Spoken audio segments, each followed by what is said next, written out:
What you are about to witness is the aftermath of something that no one has ever done before.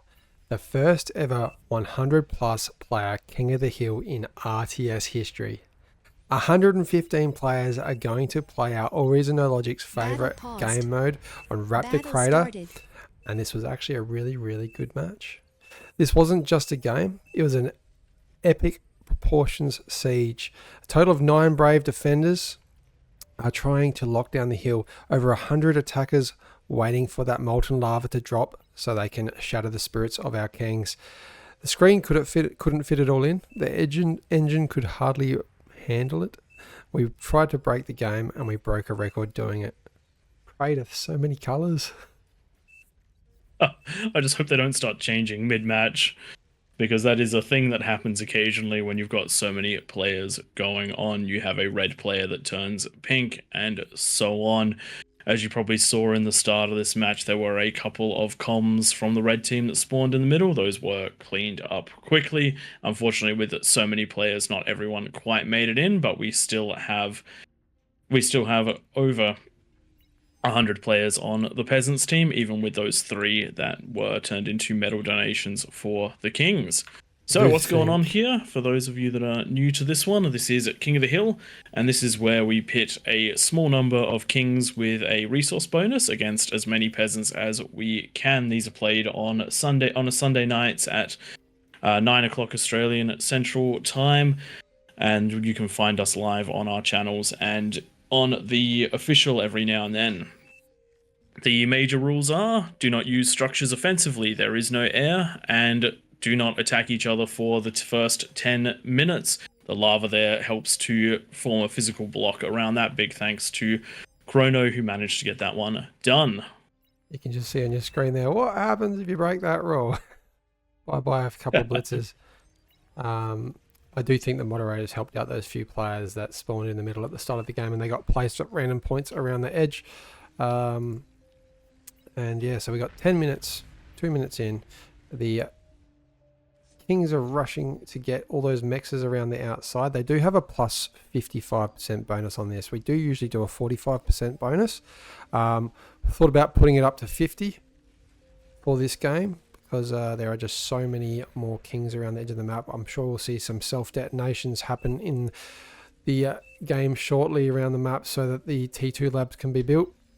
But we actually bumped it up to plus 55 because there was just so many. I thought this was too much, and I think the Kings have too much of an advantage personally. I think one of the interesting things to look at is just the resources per second. The Peasants are ticking up anywhere between 600 and 900 metal per second, and the Kings between 150 and 300 depending on reclaim. But that means that the Peasants are going to be off to a rocketing start, but they do also have to provide themselves all with a level of economy or work really well together to create some very powerful eco corners. And that is what we're hopefully going to be seeing, each one of these corners working together to get a nice early T2 lab. We do see one coming up in the top left of the map. In the top right of the map we see 2, and in the bottom right of the map we already see 1 up and running, sending out those T2 constructors. Trying to get them up by that 3-minute mark if you work together with a couple of people, very possible, and it definitely helps out because these corners can distribute to the rest of the map, which, even though it will set those corners back slightly, helping the front lines hold for that first couple of minutes will be critical, or helping them get some units out for some offense. Twig, what do you reckon works for the Kings, and what do you reckon works for the Peasants in that first 10 minutes, at that first 10-minute rush when the lava goes down? Well, pretty much what you touched on. Top right's not doing it right. There are 3 T2 labs going on within a small stretch of each other here. And what's that? 1, 2, 3, 4, 5 players funding those. I would definitely just go the one in the middle and send them all out. You don't get any sort of bonus reclaiming those labs in the future, so they are going to be very slow builds there. You can see even with 10% left, there's still 30 seconds floating for that one there. Oh, I just noticed one of our little logos, one of the regulars in there graph. And so yeah, Peasants, you want to commie in the corners and you want to build up units around the outside. I'm loving what I'm seeing here out of that cave doggo. Interesting. There's the color changes that you're talking about every time you click on a new player. Putting some units out early. I think around the 7 or 8 minute mark as peasants. If the players that are on the edges here start building units, that is just overwhelming offense for the Kings to defend at that 10-minute marks, unless they've got the likes of a number of Jaguars, Bulls, Fiends, anything like T2 that can chase down units in numbers. The Kings are going to have a hard time winning if peasants have the numbers. And then, of course, in the corners, the 4 corners, you want to see some communism.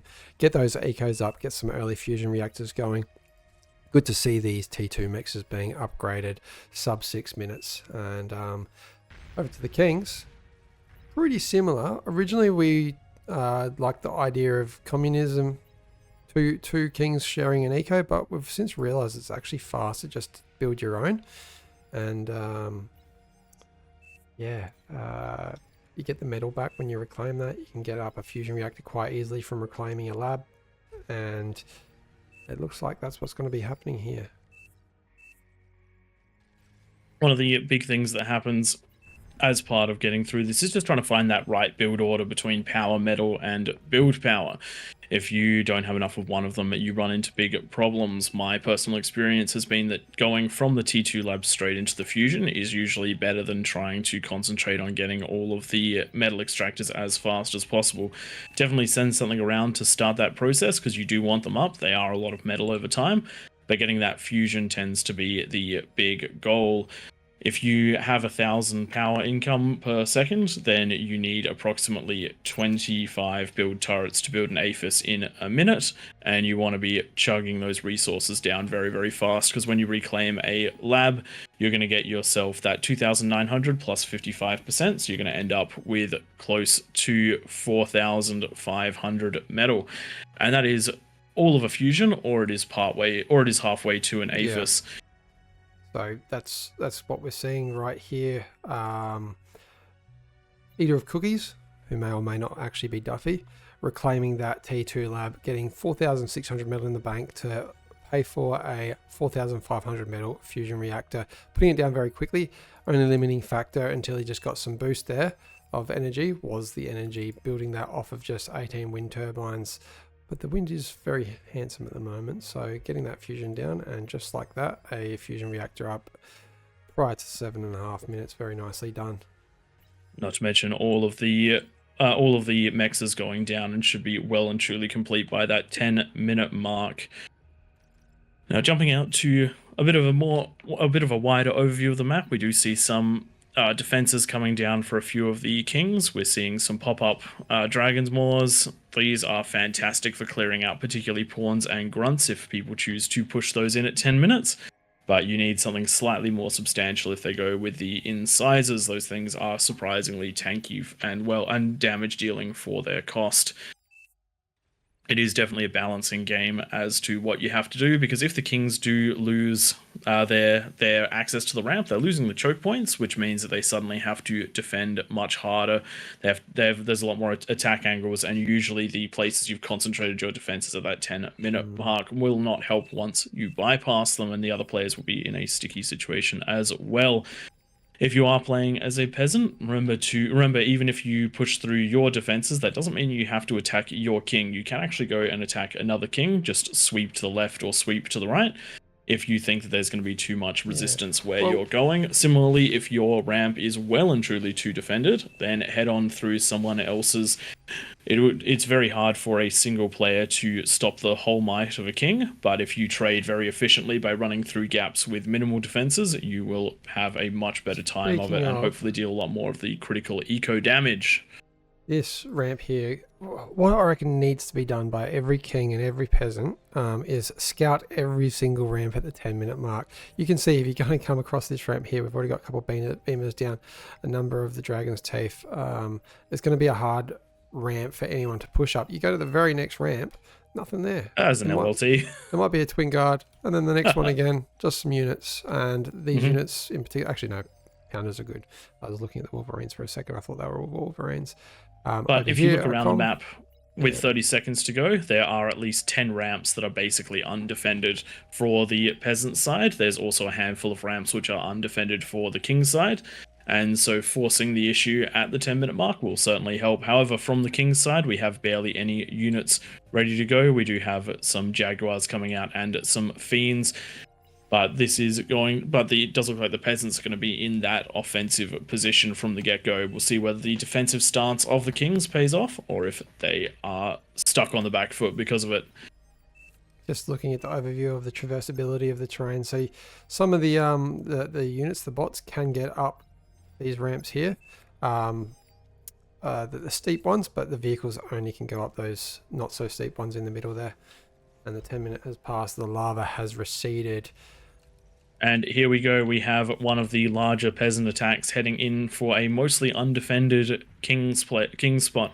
There are some walls to deal with, but that is it. The brutes, the pounders, the artillery, and the ticks are already inside the inner ring, and this is a big problem. Those ticks can take out some of those mechs as they can get a lot of scouting information, and you definitely can't allow the peasants to get this much of a position on you at 10 minutes.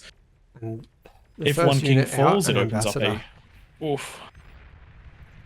Ticks taking out a lot of the conversion. More conversion looks like it is going to go down in that base. Yes, let's see that go. There's no defenses, so it should fall just there. And this is a big attack coming straight on in. These blitzers, huge amount of damage potential right here. Unfortunately, though, they are hugging a lot of these buildings. They're hugging the build power, the wind, and to an extent you have to do that because you're running through a base, but so much of that army has died to just exploding things. If you spread your units out quite nicely, those actually could have ended the game right here if they'd run straight into the middle of the map and taken out a player like Regeki, who is the eco focus of this map.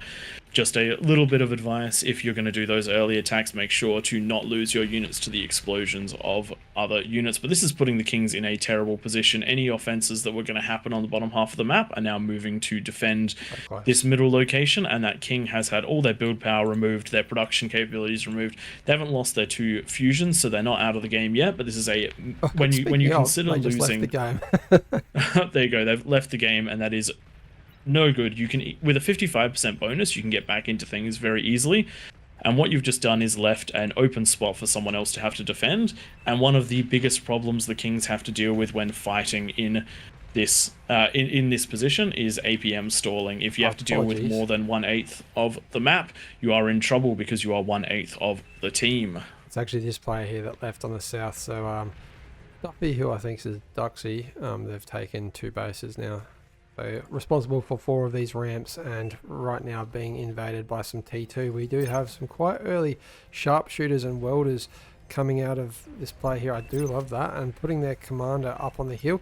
This is multiple players actually. This is 3 players. We got Terry with their commander, and then 2 players controlling, one controlling the snipers, one controlling the welders. Thankfully, the Kings are able to output a very large amount of units in a short amount of time because of their bonuses and because of their production capabilities. So they are going to push this one back nicely for now, but this was a really good push, and if it had been able to get up with those blitzers in front, it might have been able to provide more of a distraction and allowed for most of these blitzers to get through an attack in another location. Just remember, the Kings can only be in a handful of places at once, so if they're defending, they're not destroying the players that are ecoing in the back lines, which is exactly what you want to happen. Does look like on the bottom left side of the map, we've got a large amount of sprinters, blitzers backed up by tanks that are heading through. They've ruined some of these defenses. Just remember, if you do manage to get past the defenses, don't waste your units on destroying more of them. Just run straight on past, get into those ecos. Defenses can be rebuilt, but ecos slow down the players massively. If there had been a handful of those sprinters and blitzers heading on into this mix, they could probably do a hell of a lot more damage. Kind of like what's happening in the bottom side that you're looking at right now, where more units broke back into that weakened position. One single blitz pulled away just to target those fusion reactors, and one of them only had 2% left on it, so it fell very quickly. Really nicely done, and that is one entire economy knocked out of the Kings. So maybe I was wrong about the Kings having too much of an advantage with 55%. Having said this, over on the left hand side we've got the Tremors attacking, and there is not much to stop this devastation that they put out. It's just such a big splash area and area of effect from the Tremors. They are extremely OP in King of the Hill games. very, very strong, both for offensive and defensive, because you can use them just to area fire on a ramp, and because of their extreme range, if you set them to be firing right at the edge of their range, it is very hard to pump anything in against them. Good little D-gun that we saw just there, using the high ground to take out, I think those were spiders, weren't they? Yeah, they were termites. Usually not as popular a unit for the all-terrains. The recluse, a more popular one in my opinion. They do a little bit more. There is one defending tremor here that's putting a bit of damage back. I like that. One of the nice things about firing into densely packed things with a tremor is that each of the shots will deal damage. If you're trying to just fire onto one tremor, you're going to be missing with a lot of those shots. So it's a very, very strong way to defend against this and to push back against this. But we do have demons starting to run down this ramp. This player doing very, very well. Eater of cookies. It's almost like they're playing the way Duffy plays, which is super weird. Duffy wouldn't change his name for any reason, would he? Look how well these beamers are doing against these demons. So good. Like, beamers will shut down a Rorder rush. That's how good beamers are. And they don't cost a stupid amount either.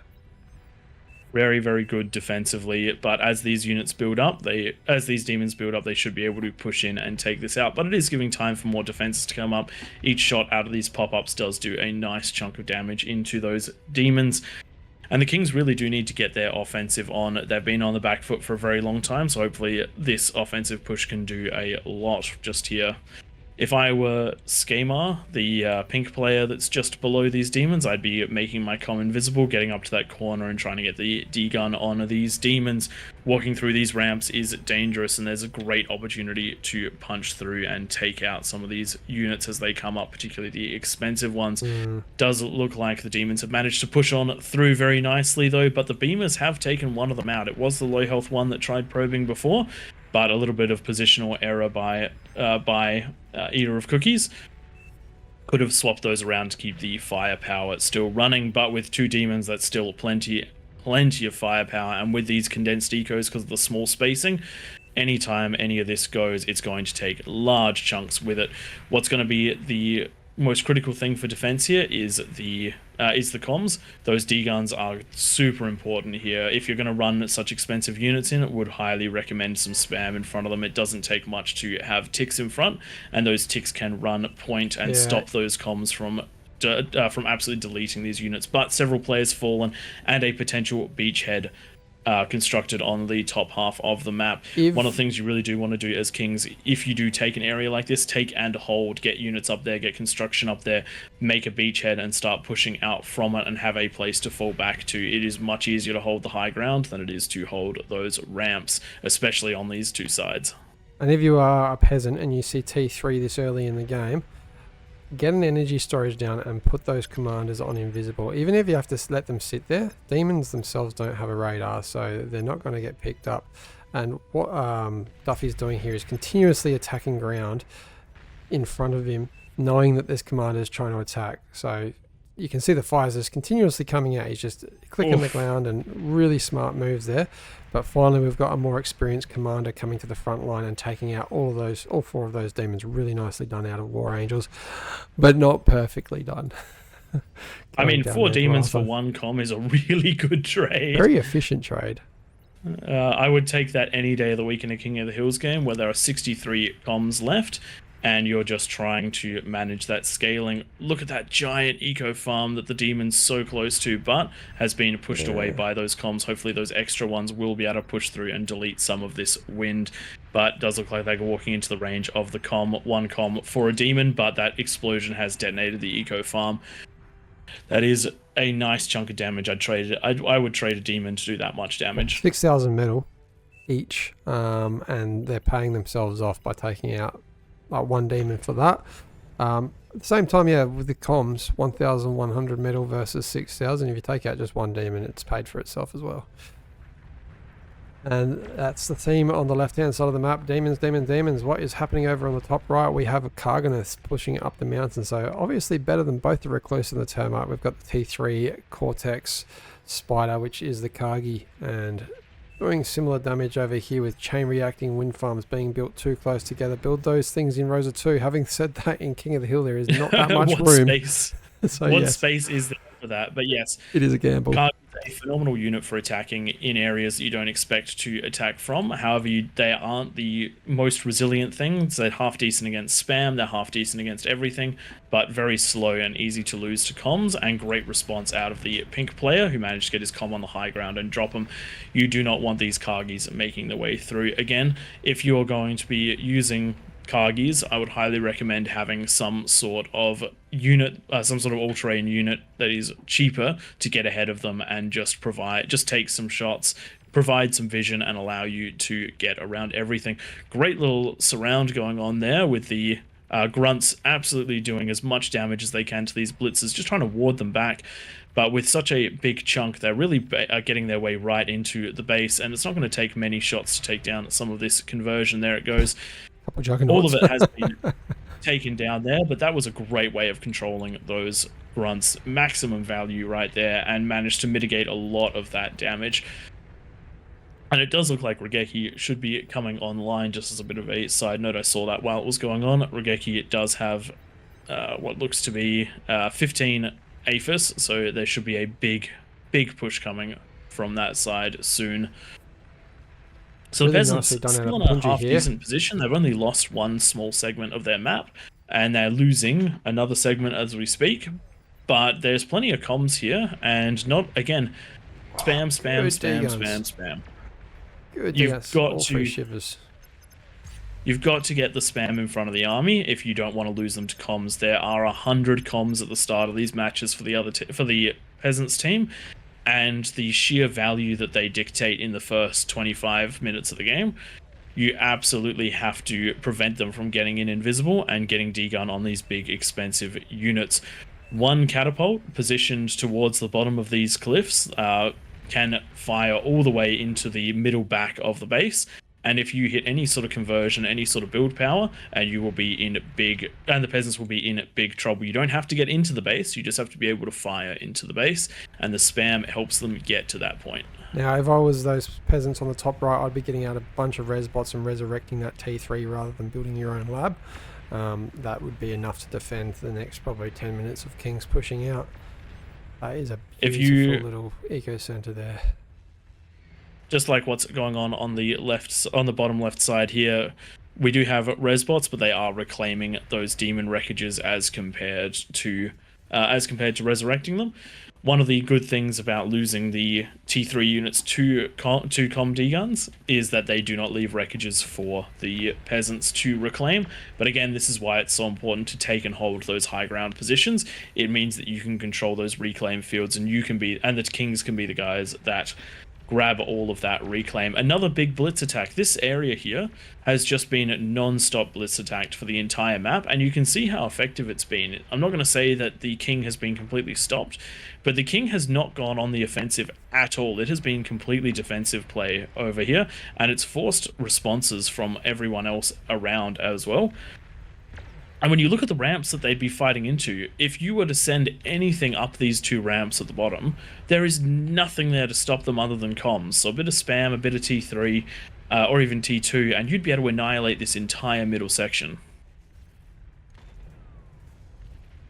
Really, unfortunately, go and do. Yes, Sniper's doing a great job against those demons. But again, this is why we keep harping on about spam. If you're in the position of the Kings, you do need to work on the spam. There is one issue to that, and that is the build limit. With so many players in the game, the Kings are very limited to just how much stuff each one can get out. Getting through, unfortunately not being taken all the way in. There is a big eco right here. These incisors could take out. Oh no. They could have probably taken out. Stood still too long, and those ambassadors taking them out. Just get yourself inside that little ball, that little spot in between the APHIS. It means even if the ambassadors do take you out, they're going to be dealing so much damage to the APHIS, they'll take those out too. Got another push up here on the top right, and this time it's supported by the first offensive Juggernaut stepping down into the lane of the peasants, and you can see the wall of 4 or 5 commanders jumping up around here, getting ready to take out the T3. This time it's being supported by grunt spam. Love to see that. And the peasants not doing as well with their commanders this time around, and almost like there was spam here. It does work, doesn't it? But there is one comm left, and even though it does get found by the spam, not quite soon enough, and does get taken out by the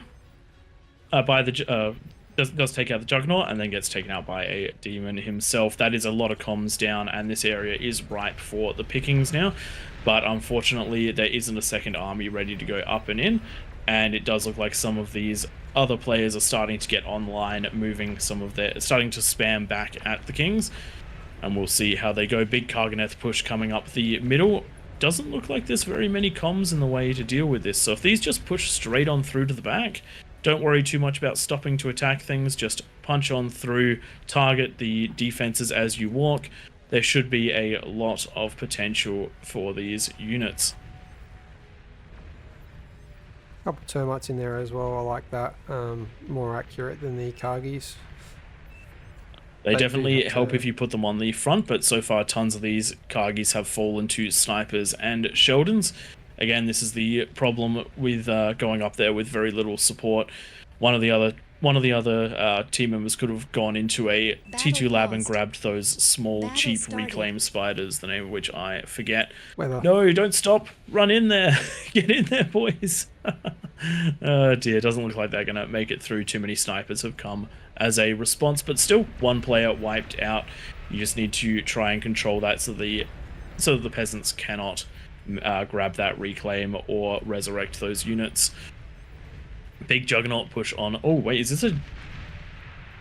I thought for a second that was an offensive Juggernaut. Sorry, a peasant's offensive Juggernaut, but just a defensive one. And again, no spam here, so these Juggernauts are super vulnerable to these comms. Each comm should only get one Juggernaut kill.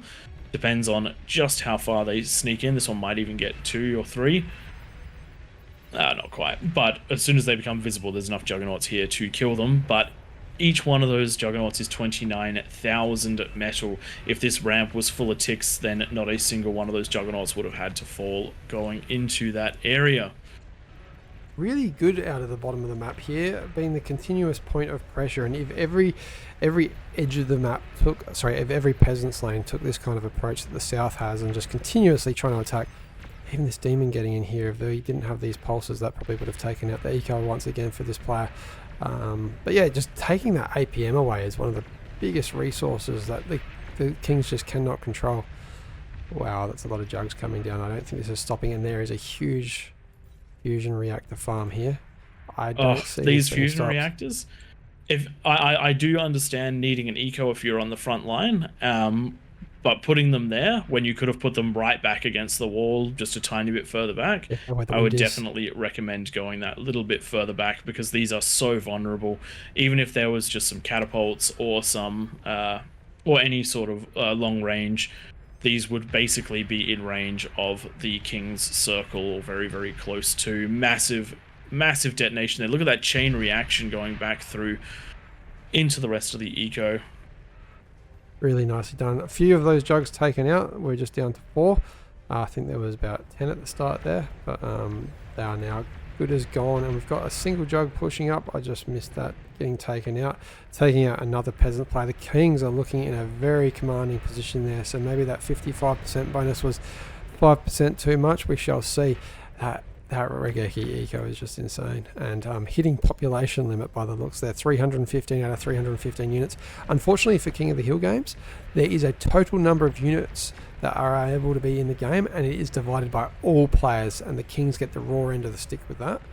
So it's not 50 split between teams, it is split between each individual player.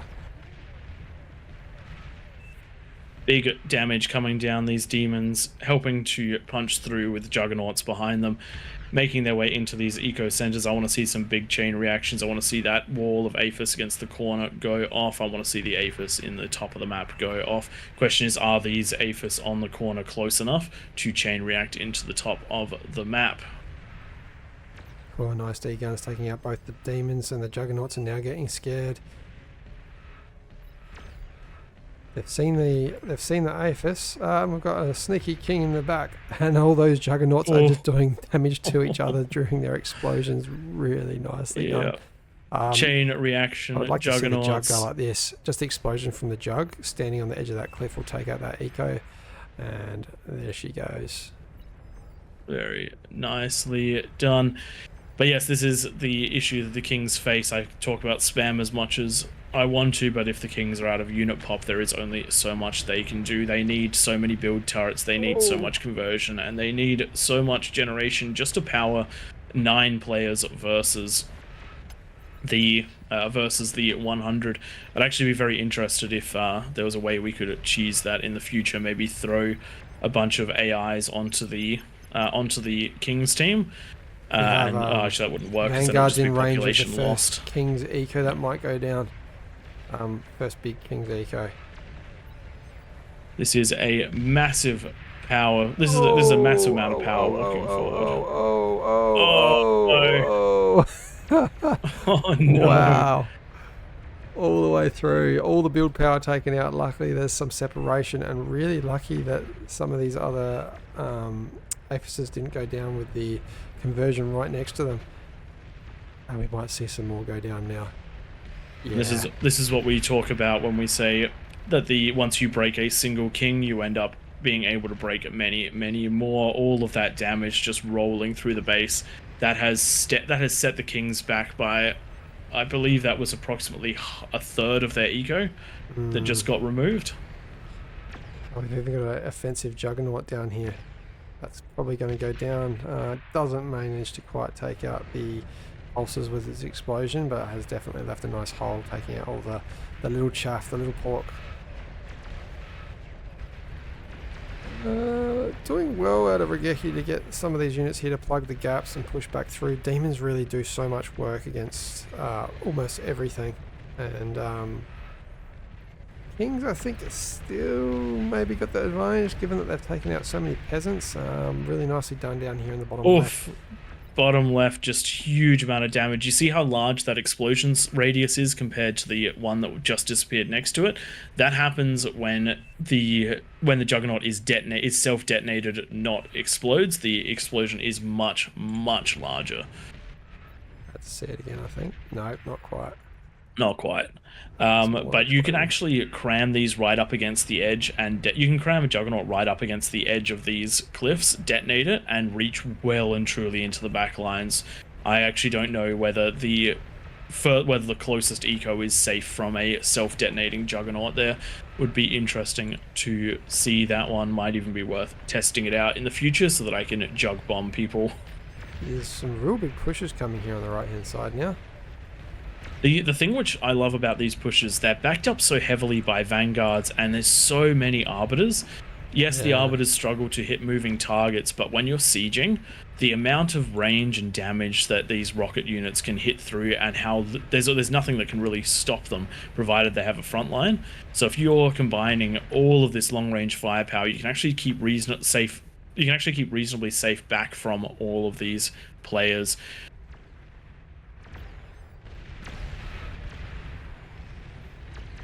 It's just a nice shot. What a big game. The Marauders just dying to all of those demons, but backed up by the artillery. It's worth it all the same because the artillery is getting the kills. I really like how these players are just being very protective of this artillery. They know that there's eco beyond some of these units, and you can get tempted by pushing them right in, taking the damage, and hopefully just getting enough shots off to take out the eco, which I often fall for myself. But keeping them safe, waiting until some of the bulkier units get in there and can do the damage.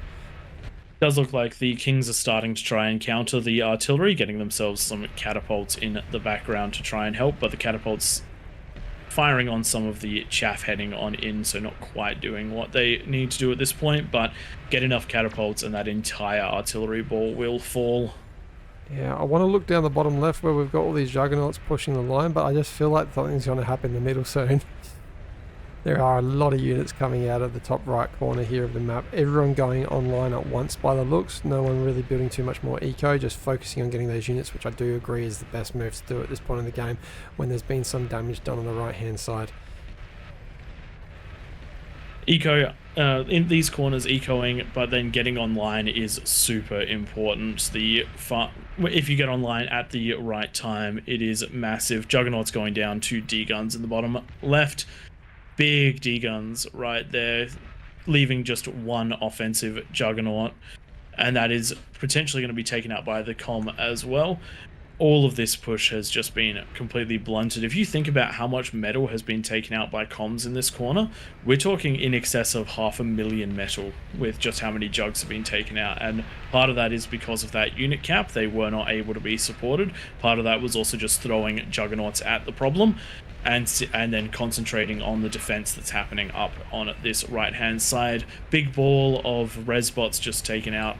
That were in here. I actually think they might have been repaired. No, yeah, they've been rezzing juggernauts and were just finishing that repair job as they go. If you can't build an army, then repair it. Then resurrect it. Not a bad way to do it. And I've actually seen Twig win games off of just resurrected units. Yeah, one of the best units in the game. Just a ball of 100 res bots. They're gonna res a juggernaut in about 1 minute. Cheap and effective, and it means you don't need to invest that 9,500 metal in the lab. You don't need to invest that 30,000 metal in a juggernaut. Nice big ball of catapults sieging towards some of these jugs in the bottom side of the map. I'm loving the catapults just being micro because the catapults will run away faster from these jugs than the jugs can catch them. And they're just getting consistent damage on them as well. And once one goes, they will chain react to each other because that explosion, that nuclear explosion that they put out really does a lot of damage. I wish I knew the numbers. Maybe someone can jump in the comments and tell us. Because these jugs are so fixated on the catapults, there is a little bit of a gap here, and some of these long range things are almost in range of the big eco that Regeki has right in the middle. The Regeki did a good job of getting that build power back online, getting that conversion back online, is building Juggernauts as fast as is possible. But unfortunately, the Juggernauts, as good as they're probably one of the best answers available at the moment because they're sinking the metal, they're coming out and they're holding. But with this much sieging in, it's certainly turned into a bit of a struggle for the Kings. And the offense for the Kings really has stopped. There's a small amount of jugs heading upwards, but there is just so much pushing into this defensive position. Back. Great. There goes all the jugs. Oof. They are so close. What's going to be the unit that gets there? I think the peasants have this one all of a sudden. We got snipers on the top. We have a bunch of Mausers on the bottom. We've got the continuous assault from the catapults, and there goes all the build power out of the middle. We've got a resign vote called from the Kings, and from there the Kings. We go. Kings did a very, very good job on this one, but unfortunately the peasants just overwhelmed them with sheer numbers. You can see in the areas that the Kings managed to get offensive, they wiped out anywhere that they managed to attack before the comm wall stopped them. But unfortunately, because of that super early aggression on the bottom side of the map, removing 1/8 of their power, or 1/9 actually in this case, they just were never quite able to get their offense on early enough and never managed to push through enough sides to stop the peasants from overwhelming them in the late game. Fantastic work out of our Kings, macroing to the nth degree. Huge amount of damage done by a particularly Eater of Cookies, destroying what looked to be about 20 of the peasants' bases. But unfortunately, just too much on the offense for the peasants, and too much defensive play out of the Kings at that 10-minute mark. Having a look at the damage dealt, which is always one of my favorite graphs, absolutely dominating. The Kings absolutely dominated that for most of the game. But look at just a couple of small graphs to look at. Pink getting massively offensive between the 18 and 28-minute mark. Same with red, and same with that creamish sort of color. And then you've got the you've got the brown, maroon, and the lightish orange color just coming up and even pipping a couple of those Kings towards the end with their massive amounts of artillery and siege. Yeah, so very really well done for the teams. I reckon I was completely stumped at the fact the Kings lost that one. I was convinced they were going to win, especially with Eater of Cookies, aka Duffy's push on the left-hand side, taking out his fair share of the peasants. Because there were a couple weak points at the start of the King's map, it creates a bit of a... from the King's side, it creates a bit of a domino effect. So players having to stop ecoing to go and rescue the break happening, and yeah, as soon as one king falls, it does become harder, especially once you get to that later part of that game when we saw the next king fall in the 20-ish minute marks, late 20 minutes marks. That's when it really, the tides turned and the peasants took over, and I was completely wrong about how this one was going to go, so the bonus was probably quite accurate and a very fair one. Really nicely done, peasants. Good pushes, especially out of the south side, and shout out to you all that took part on the night. 115 players in an RTS King of the Hill. That is the world record as far as I know it for King of the Hills in RTS. Very good, nicely done. Please hit that like and subscribe. Pray, any final comments? Oh, just the like, the subscribe, give us a comment if you want to see more games like this one, and join us on the Sunday nights. We've got a link to our Discord in the description, and that is where it all gets coordinated, and that's where all those announcements come from. Thanks everyone for watching if you stuck around this far, and we hope to catch you in the next one. See you guys. Catch you next time.